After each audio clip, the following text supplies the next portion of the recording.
పశ్చిమ గోదావరి జిల్లా నరసాపురం సముద్ర తీరంలో కోతకు గురవుతున్న గ్రామాలకు కేంద్ర ఆర్థిక మంత్రి నిర్మలా సీతారామన్ చొరవతో రక్షణ లభించబోతోంది. మలేషియా, సింగపూర్ వంటి దేశాల్లో సముద్ర కోత నివారణకు వాడుతున్న టెక్నాలజీని నిర్మలా సీతారామన్ దత్తత తీసుకున్న గ్రామాల రక్షణకు ఉపయోగిస్తున్నారు. నరసాపురం మండలం పేదమైనవాని లంక వద్ద గ్రామాన్ని కాపాడేందుకు రక్షణ గోడ నిర్మిస్తామని హామీ మేరకు పనులను చేపట్టారు.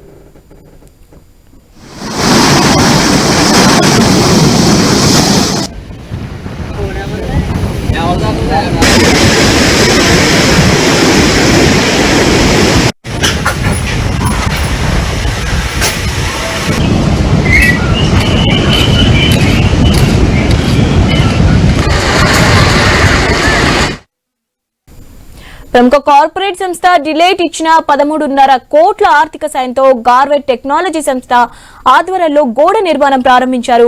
పనుల పరిశీలనకు వచ్చిన అధికారుల బృందానికి గార్వేట్ సంస్థ ప్రతినిధులు వివరాలను వెల్లడించారు. తొలి విడతగా కిలోమీటర్ల మేర కడుతున్న గోడను డిసెంబర్ నాటికి పూర్తి చేస్తామని ఎగ్జిక్యూటివ్ ఇంజనీర్ వెంకట రమణారావు స్పష్టం చేశారు.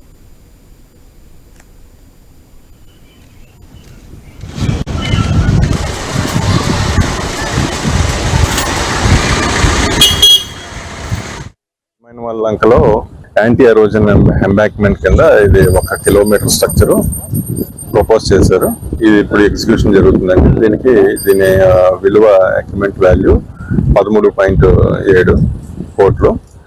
దీంట్లో ఈ ఎంబాంక్మెంట్ లో ఇది కిలోమీటర్ లెంత్ 8 మీటర్ల వెడల్పు ఉంటుందండి. దీంట్లో మెయిన్ కన్సర్న్ జియో ట్యూబ్. ఇది ఒక 20 మీటర్లు, ఒక్కొక్కటి ఒక 20 మీటర్లు పొడుగు ఉంటుంది.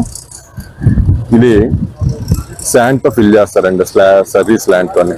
ఈ ఫిల్ చేసిన తర్వాత దీనికి ప్రొటెక్షన్ గా రోప్ గ్యాబియన్ ఉంటుందండి. అది దాంట్లో రాక్ అది ఫిల్ చేసి దాని ఆర్మర్ కింద, అంటే దాని జియో ట్యూబ్ ప్రొటెక్షన్ కింద చేస్తారండి. ఇది మరి ముఖ్యంగా ఈ రోజు సుదీర్ఘము సంతోషకరమైన రోజుగా మేము భావిస్తూ, ప్రియ దేశ నాయకురాలుగా మాకు నిర్మలా సీతమ్మ గారు మరి ఈ పైన లంకని దత్తత తీసుకుంటాము. మరి ఎంతగానో మేము గర్విస్తూ ఉన్నాం. మాది నరసాపురం, పశ్చిమ గోదావరి జిల్లా ఇస్తున్నాం.